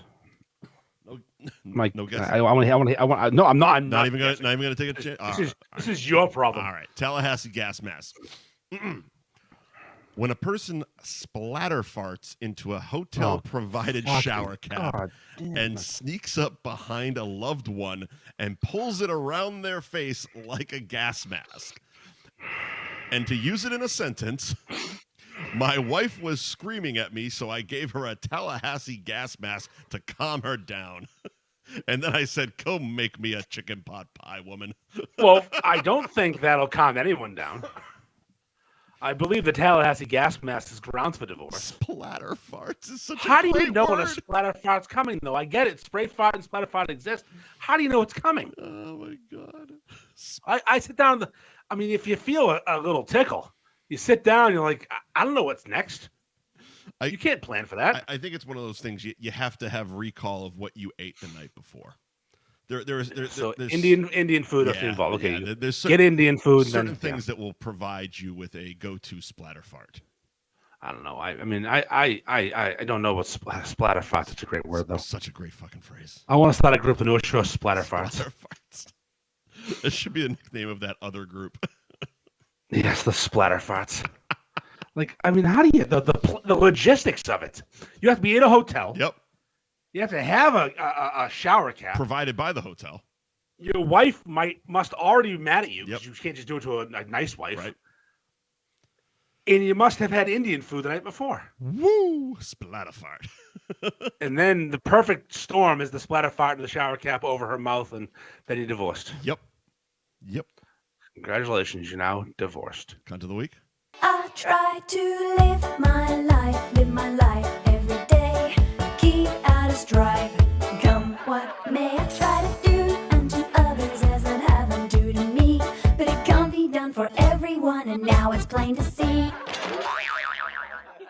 You are a cunt. But if that stinking cunt said it ain't true, let me tell you, you're a motherfucking cunt. You are a cunt, motherfucking cunt. Everybody knows from your head to your toes, you're a big fat stinking cunt. I went to get takeout last week after we recorded, last Thursday, at Berry Tavern in Danvers, and they called it in. Uh-huh.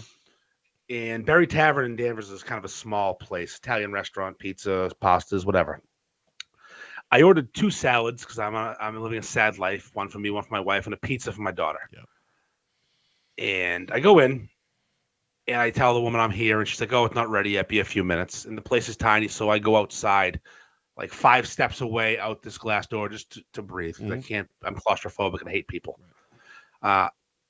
Right behind me, though, before I walked outside, was a DoorDash delivery driver or Uber Eats or a driver. I didn't recognize it from my exploits. A delivery guy. Yeah. No habla. Did not speak English. He held the phone up. Great. I don't have my phone. My phone's attached. So I hold up GFY stickers. Yep. He walked in like this. Great. The hostess looked and said, "Order for Juliana ready?" Juliana was the name of the original orderer, not him. Juliana. So, go on. I also heard her confirm the order based on what he looked at. Was a burger and a salad. Burger and salad, okay. Burger and salad. I had 2 salads and a pizza. That's All right. important. And Juliana and Andy are the 2 names up. Yes, the names. Mhm. I was outside. Yeah. The hostess called out Andy. Mm-hmm. But again, I am agoraphobic, claustrophobic. I hate people. Yeah. I get anxiety. Leave me alone. Yep. At the exact moment she called out Andy, I decided to go inside and check to see if my food was ready. And out comes Javier Mm-hmm. with a bag and a pizza. Mm-hmm. And I noticed, I'm pretty sure Juliana did not order a pizza. Right. So, Which also I'm- he should probably know. of course he should know, Mike. Of course he should fucking know. Yeah.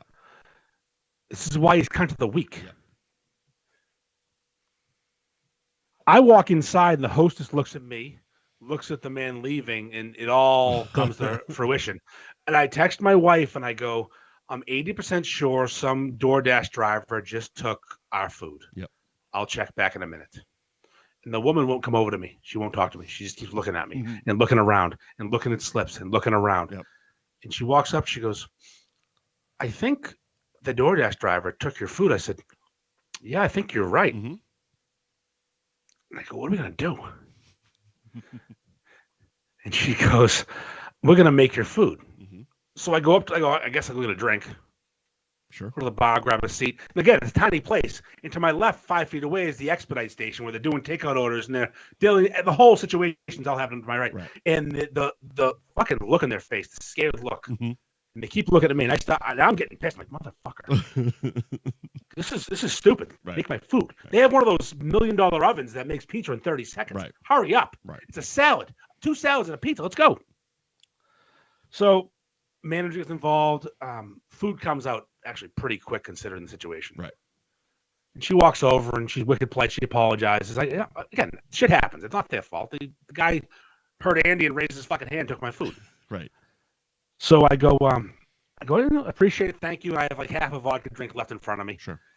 And I go, I got to pay for my drink. And she goes, no, you don't. I like you. Okay. Like you. So I throw a couple bucks at the bartender, throw a tip, and I walk out, and I turn around, and this fucking smiley fuck DoorDash driver is walking back in with this shit-eating grin in his face. Does he have your food? Holding my food. But I have fresh food, so I'm leaving like, listen, Andy and Juliana aren't even fucking close. And a burger and a pizza, wildly different. 1 or 2 week. salads, wildly different. Count of the week. Times a week. Javier, the DoorDash driver. I don't know his name is Javier. I was being racist, but I was mad. His name could have been Jose or Hoseby. I'm not sure. My cunt of the week is Delta Airlines this week. So I was supposed to be in Thursday. I was supposed to land around 3 p.m. So that I could have made that event that we talked about earlier in the show. Mm-hmm. I was supposed to land 3 p.m. It's a 2:45, 3-hour flight, right? Yeah. I got in about 9:30. You texted me at like 6. That I was. Your flight landed. I'm like, what? Yeah. What the hell, man? They hadn't left yet. So that's the first thing. Okay. Then finish up my week. Did all my stuff, and I was supposed to fly out yesterday at 3:20 p.m. Yes. We were at the bar at 3:20 p.m. yesterday. Yeah. So as we mentioned earlier, again, we met at Hooters at 2 p.m. in Saugus. You aren't going to make your flight at this point. No. We've made bad decisions. And I wasn't going to make the flight because the night before they canceled my flight, due to weather, and they rescheduled it. And the only available nonstop flight that didn't have to go into LaGuardia, which is one of the worst airports in the history of airports, which I was pretty positive if I did take a connecting flight to LaGuardia just so I could get a flight at a reasonable time, I would not have got out of New York today. Weather was bad. That was my thought and opinion. So I had to get a 7 a.m. flight. Now, anyone that knows me knows how much I detest mornings. Distest mornings. He Again, distests I'm them. very tired. Everybody, he distests them. So not only was I on the back end of now 5 days with limited sleep, it was cold, it was damp, it was wet, and now they got me getting to the fucking airport at fucking 5 o'clock in the morning. Was it moist? Fucking moist cunt. And then my seat, while it was an exit row, which is nice for legroom, because the flight down, I had a window seat with 0 legroom. I hate window seats. See, give them up. On these Delta flights, I would have taken the window or aisle because they had a good half an inch more width. I had the middle seat. And literally, it was about a quarter of an inch tighter than my actual ass.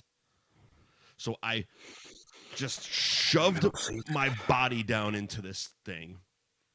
And again, I could stretch my legs out, but that really didn't matter because I couldn't fucking move. And so now it's had to deal with that for the flight. And yeah, I'm just not a big fan of Delta. I haven't flown Delta in fucking forever, and I don't see myself going back there. Again, they can't control the weather, but god damn it, man! Like every other flight besides this fucking 7 a.m. flight was into LaGuardia, and I'm like, I'm not fucking doing it. The last time I went to LaGuardia, I had a 9-hour layover, and I'm not doing that shit. No, layovers are stupid. I'm sorry, not layover, delay. Delay. I don't do delays, layover. Give me the fuck out of the airport. Fuck off. So that one was a connecting flight we were coming back from St. John, and we beautiful beaches connected in fucking LaGuardia. It was supposed to be a 3-hour layover. Fine, go to the bar, get some lunch. It was afternoon, no problem. That turned into a 9-hour delay. We ended up getting on that plane at 2 o'clock in the morning, and I immediately fell asleep. Woke up 2 hours later. Now it's not quite 2 hours, probably 90 minutes. So it's like 3:30ish. Looked at my ex-wife and I go, "Are we home?" Because it's a 45-minute flight. And I didn't look at my watch first, and she goes, "We haven't left yet." So we sat on the fucking runway for 2 hours more. That's not okay. No, that's not okay. So like, if I can avoid flying into LaGuardia, I will do that. So yeah, airlines in general and travel in general. But I don't like leaving my fucking couch. I don't like anything. Yeah. If it, like, I've done quite a bit of flying in the last couple of years, and this is like the first one that hasn't been bad. It's also oddly the first one that wasn't JetBlue. Like I flew Spirit 2 weeks ago. Yeah. And so I almost sent you a fucking picture because the flight down, I had the same amount of knee room as you did on your Spirit flight. Like it was right. I was on a plastic folding chair. Granted, the seats were not that, but I couldn't feel it because my ass went numb about 20 minutes into the flight. A numb ass. Numb ass. That's how you get through high school. No mas. All right. So that's my cunt of the week. Do it.